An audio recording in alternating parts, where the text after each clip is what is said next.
자, 이 문제 좀 어려운데 알파는 AC와 만나고 BC와 만나는데 알파는 AB와 만나지 않는다. 그러니까 공간에서 삼각형 ABC가 있습니다. 그런데 평면 알파가 어떻게 그려져야지 AB와 만나지 않겠습니까? 이런 식으로 그려져야 되겠죠. 그래서 이제 그림을 잘 그려보면은 짠 이렇게 이제 그릴 수 있겠지.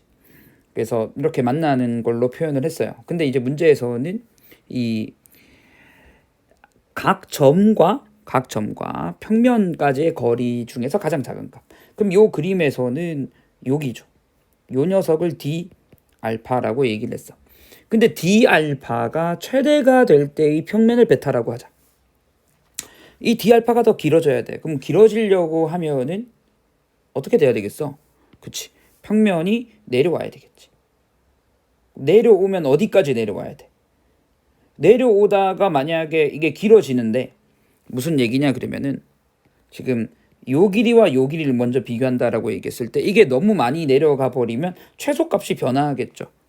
요렇게만 그려줘도 이제 거리가 이제 요 거리가 되고 요 거리가 되니까 최소값이 얘로 변하는 거잖아. 그러면 길어질 수가 없는 거잖아. 다시 짧아지지. 그러니까 정확하게 어디에 있을 때, 그렇지. AC를 기준으로 가운데 있을 때 그때 이제 이 D알파가 최대가 된다라고 생각을 할 수가 있고 높이 기준으로 본다면 그런데 이제 그 거리가 우리 최대가 되려고 하면은 이 AC와 알파가 이 평면 알파가 이루는 각을 한번 생각을 해보자고. AC가 있어. 평면이 이렇게 있을 때의 거리보다 중점을 지나야 된다라는 건 이해했으니까 어떻게 있을 때? 이렇게 있을 때가 제일 길겠죠. 괜찮아요? 그래서 수직 이등분. 근데 이제 결론을 보면 여기서 이제 중요한 사고는 뭐다? AC에서 할 것인가? 그것을 BC에서 할 것인가? 최소값을 물어봤기 때문에 AC, BC 중 뭐 한 거? 짧은 선분 기준으로 우리가 이 평면 베타가 수직 이등분으로 존재해야 된다. 이게 이제 내용이 되는 거죠. 자, 그래서 일단 기억입니다. 베타는 세 점을 이 그 지나는 평면과 수직이 돼야 되죠. B가 요렇게 뭐 여기 이렇게 있으면 이게 이해가죠? 지금 이제 요런 식으로 그려져야 되는 거죠.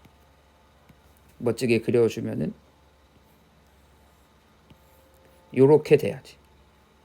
그래서 이쪽으로 봤을 때 이제 요 선분만 보이게 혹은 요 선분만 보이게 그려주면은 최소값을 얘기해 줄 수가 있는 거죠.